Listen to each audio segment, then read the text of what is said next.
گردد به معنی زبانم، رسد مرحبا از زمین و زمانم، به صوت نوام و بسیط معانی، طرب بخش روحم فرهزای جانم.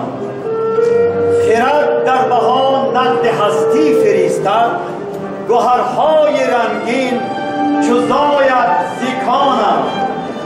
به نام خداوند جان و خرد، کز این برترم پیشور نگذرد.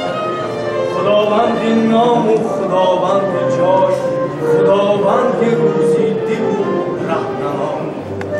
نخست آفرینش خرد را شناس، نگهبان جان است و آن سپاس. همیشه خرد را تو دستور دار، بدو جانت از ناسزا دور دار. تو را صد مرحبا ای دل که شمع عشق در بر شد، سخنهای شکر آمیز دودالو دفتر شد. تو ذکر صبحیدم را صیقل آینه خود کن، که از شب زنده‌داری ها وجودم معدنی زر شد.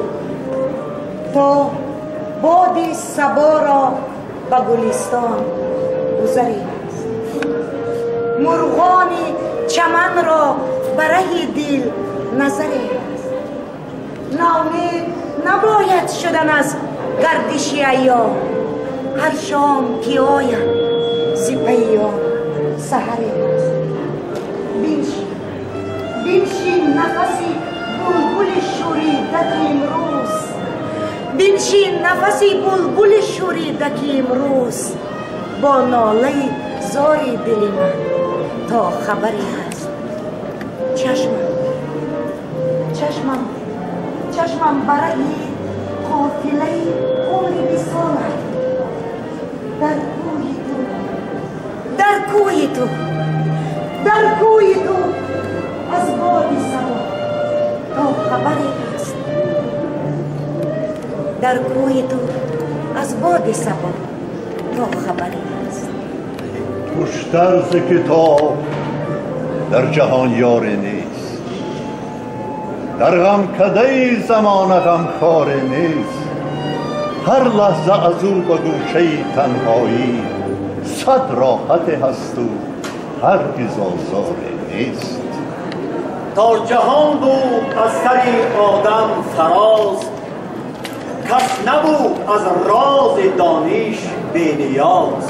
مردمانی بیخردند در هر زمان، راه دانش را به هر گونه زبان گیر کردند و گرامی داشتند، تا مثل اندر همه وینگاشتند. دانش اندر دل چراغی روشن است، و از همه بر تن تو جوشن است. هیچ گنجی نیست از فرهنگ به، تا توانی روی بر این گنج